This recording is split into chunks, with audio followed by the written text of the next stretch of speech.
ગીર સોમનાથના બોરવાવ ફાટકથી બોરવાવ ગીરગામ સુધીના પંચાયત હસ્તક રોડમાં ભ્રષ્ટાચારનો ખુલાસો થયો છે।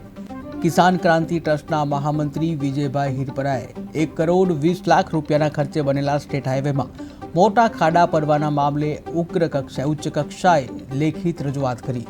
વેરાવળની પરિશ્રમ બિલ્ડર્સ દ્વારા સરકારના કરોડો રૂપિયાનું ધોવાણ થતાં યોગ્ય તપાસ કરવાની માંગ કરવામાં આવી છે।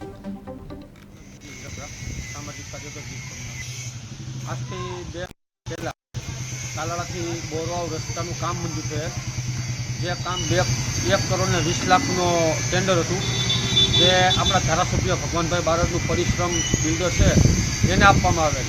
જ્યારે એ કામ ચાલુ થયું ત્યારે અમે ફરિયાદ કરેલી હતી કે અહીંયા સાઈડમાંથી માટી ભરવામાં આવે છે અને એ જ માટીમાં કામ કરવામાં આવે છે, પણ ત્યારે તંત્ર દ્વારા કોઈ વાત ધ્યાને નહોતી લેવામાં આવી।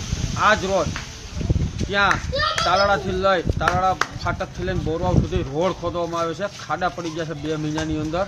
તો 1 કરોડ ને 20 લાખનું કામ થયું તો એમાં કોઈ અધિકારી એસો ગ્રામ પંચાયતમાં જે આવે એસો કોઈ સ્થળ નિરીક્ષણ કરવા આવ્યા? નિરીક્ષણ કરેલું છે તો એનો રિપોર્ટ ક્યાં જમા કરવામાં આવ્યો? શું પગલાં લેવામાં આવ્યા?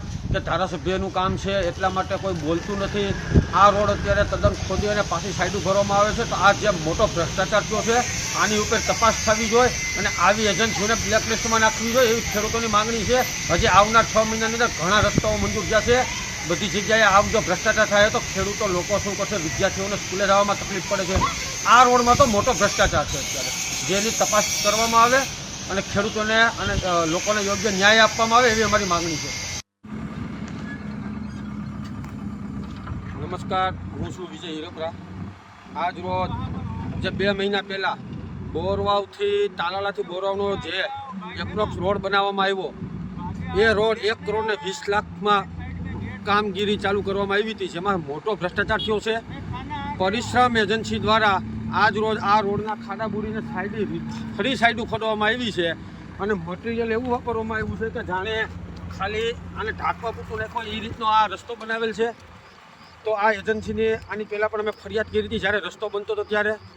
એ અનુસંધાને આજ રોજ અહીંયા સ્થળ ઉપર તપાસ કરી અને નિરીક્ષણ કરવામાં આવેલું તો તાલાળાથી બોરો સુધી અત્યારે સાઈડો ખોલવામાં આવી છે, જે હવે સાઈડ ભરવાની છે। તો 1 કરોડ ને 20 લાખમાં જે કામ થયું છે 2 મહિના નથી થયા અને ફરી સાઈડો ભરવા આવ્યો છે, તો આટલો ભ્રષ્ટાચાર થયો છે। તો આનું નિરીક્ષણ કરનાર જે પંચાયતનો જે એસો છે એને શું કર્યું? એને રિપોર્ટ કેવા આપ્યા? એને કામગીરી શું કરી?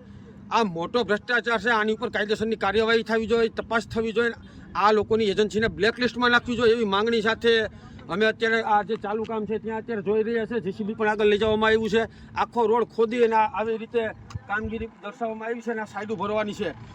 જે તે સમયે આ રોડનું કામ ચાલુ થયું ત્યારે સાઈડમાંથી માટી નાખીને ભરવામાં આવી હતી।